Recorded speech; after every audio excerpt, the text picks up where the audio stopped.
Hello friends, welcome to టెక్సల్ group. ఈరోజు మనము డిస్క్ పార్టిషన్ ఎలా చేయాలో తెలుసుకుందాము.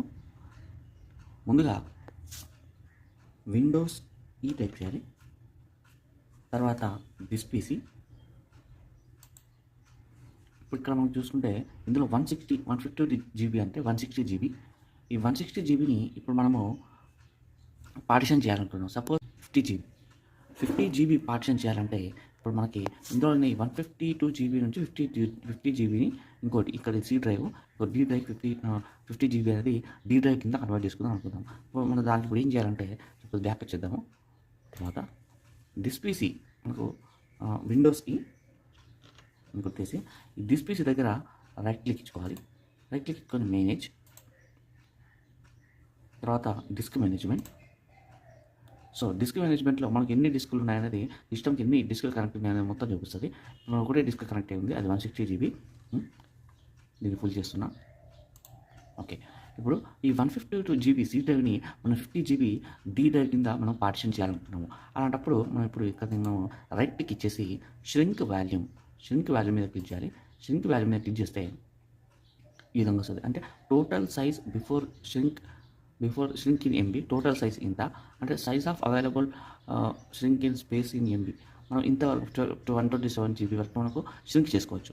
మనము enter the amount of space to shrink in MB. మనం ఈ స్పేస్లో మనము ఎంత జీబీ మనము shrink చేయాలనుకుంటున్నాం, ఎంత జీబీ మనం పార్టిషన్ చేయాలనుకుంటున్నాం అనేది ఇక్కడ మనం టైప్ చేయాలి. అది ఎలా అంటే సపోజ్ మనము 152 జీబీలో ఇప్పుడు ఈ 152 జీబీలో 50 జీబీ పార్టిషన్ చేయాలని అనుకుంటున్నాం అనుకోండి. సపోజ్ 50 జీబీ మనం పార్టిషన్ చేయాలనుకుంటే, సపోజ్ ఇప్పుడు మనము 52 చేయాలనుకుంటే మనం ఒకసారి క్యాల్కులేటర్ ఓపెన్ చేస్తున్నాం. 50 జీబీ అంటే 50 ఇంటూ 1024 నిమిషం 50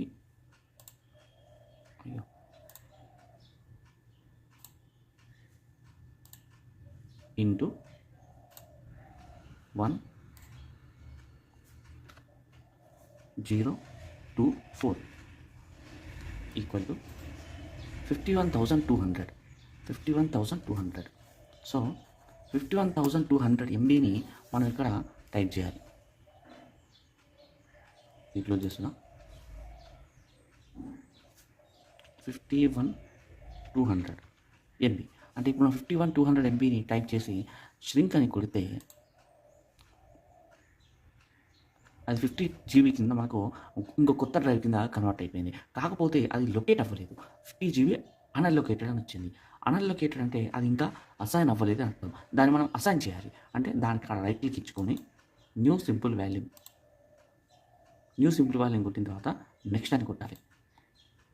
దానికి ఏదో ఒక లెటర్ బై డిఫాల్ట్గా డి అని తీసుకున్నది, డి అని ఉంచుదాం. మీరు కావాలనుకుంటే వేరే లెటర్ కూడా ఇచ్చుకోవచ్చు, నో ప్రాబ్లం. డి అని ఉంచేస్తున్నా. నెక్స్ట్, తర్వాత ఫినిష్. చూడండి, న్యూ వాల్యూమ్ డి. సో మనకి ఇంకో డి డ్రైవ్ అనేది క్రియేట్ అయిపోయింది. ఇందులో ఉన్న 152 జీబీ కాస్త 102 జీబీ అయిపోయింది. అందులో ఉన్న 150 జీబీ అనేది మనకు పార్టిషన్ కింద కన్వర్ట్ అయిపోయింది. ఇప్పుడు మనం చూసుకుంటే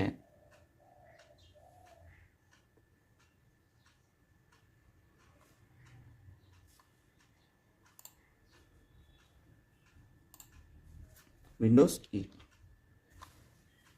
దిస్ పీసీ ఇది అంటే ఇందులో ఉన్న 50 జీబీ అనేది పార్టిషన్ 50 జీబీ కిందకి మనకు ఇంకొక పార్ట్ కింద మనకు కన్వర్ట్ అయింది. అంటే ఇందులో ఉన్న ఒక పార్ట్ 50 జీబీ అనేది ఇంకో డ్రైవ్ కింద అయింది. ఇది disk partition. So next reverse part వచ్చేసి మనకు ఈ 50 జీబీ అనేది మళ్ళీ రివర్స్లో మనకి సి డ్రైవ్లో కలపాలనుకుంటున్నాం. సపోజ్ సి డ్రైవ్ ఫుల్ అయిపోయింది, ఈ డి డ్రైవ్ని తీసుకెళ్ళి సి డ్రైవ్లో కలిపిద్దాం అనుకుంటున్నాం. ఎందుకంటే సి డ్రైవ్ అప్పుడప్పుడు ఫుల్ అయిపోతూ ఉంటుంది. ఫుల్ అయిపోయినప్పుడు మనం సిస్టమ్ కూడా స్లో అయ్యే అవకాశం ఉంది. సో అలాంటి పరిస్థితిలో ఈ డ్రైవ్ని మనం ఇందులో కలిపేయాలి అనుకుంటున్నాం అనుకోండి. సపోజ్ అలాంటప్పుడు ఇది మొత్తం ఇందులో ఉన్న డేటా ముందు మొత్తం మనము కాపీ చేసుకోవాలి. ఎందుకంటే ఇందులో నుంచి ఇందులో కల్పిస్తున్నామంటే ఇందులో ఉన్న డేటా అనేది ఎరేజ్ అవుతుంది కాబట్టి దీన్ని మొత్తం ఎంటీ కింద చేసేసి మనము దీంట్లో కలపాలి. అలాంటప్పుడు ఏం చేయాలంటే దిస్ పీసీ దగ్గరని రైట్ క్లిక్ ఇచ్చేసి మేనేజ్, సేమ్ మళ్ళీ రైట్ క్లిక్ చేసి డిస్క్ మేనేజ్మెంట్లో మన దగ్గర 2 డ్రైవ్లు ఉన్నాయి. ఇది కాదు, ఇది వేరు. C drive, D drive. So ఇందులో ఉన్న డి డ్రైవ్ అనేది మనం సి డ్రైవ్లో కలపాలనుకుంటున్నాం. అలాంటప్పుడు డి డ్రైవ్ దగ్గర మనం రైట్ క్లిక్ ఇచ్చి డిలీట్ వాల్యూమ్ అని క్లిక్ చేయాలి.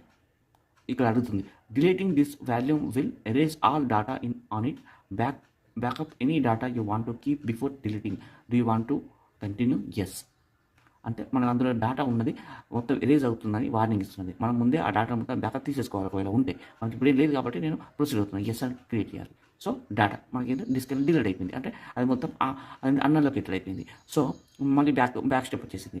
సో ఈ డిస్క్ ఇంకా ఇందులో కలవలేదు. ఈ డిస్క్ అనేది ఇందులో కలవాలి అంటే మనం ఇక్కడ రైట్ క్లిక్ కొట్టాలి. సి డ్రైవ్ మీద రైట్ క్లిక్ కొట్టాలి. సి డ్రైవ్ మీద రైట్ క్లిక్ కొట్టాలి. ఎందుకంటే ఇప్పుడు ఇందులో ఈ డిస్క్ని మనం ఇందులో కలపాలనుకుంటున్నాం కాబట్టి ఇక్కడ మనం రైట్ క్లిక్ కొట్టి దీన్ని మనం ఎక్స్టెండ్ వాల్యూమ్ అని క్లిక్ చేయాలి.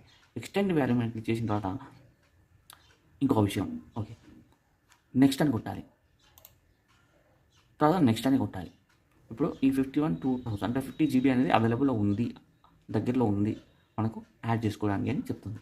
తర్వాత నెక్స్ట్ అయిపోయింది, అంతే. ఆ 50 GB అనేది మళ్ళీ రివర్స్లో మనకు సి డ్రైవ్లో కలిసిపోయింది. ఇది మనకు అందులో ఉన్న ఆ డిస్క్ అనేది ఇందులో మళ్ళీ కలిసిపోయింది. అంటే back to home. Next same as it ఈస్గా మనకి ఇంత ముందటి ఫార్మాట్ సి డ్రైవ్ అనేది మనకి వచ్చేసింది. అది సి డ్రైవ్ బ్యాక్. ఒక్క నిమిషం, 152 GB బ్యాక్ వచ్చేసింది మనకు మళ్ళీ సేమ్ ముందట్లాగా వచ్చేసింది. సో ఇదండి డిస్క్ పార్టిషన్ ఎలా చేయాలి, మళ్ళీ అదే డిస్క్ని మళ్ళీ మనము మళ్ళీ సి డ్రైవ్లో మెర్జ్ ఎలా చేయాలనేది మనం ఇప్పుడు తెలుసుకున్నాం అనమాట. Thank you. జై హింద్.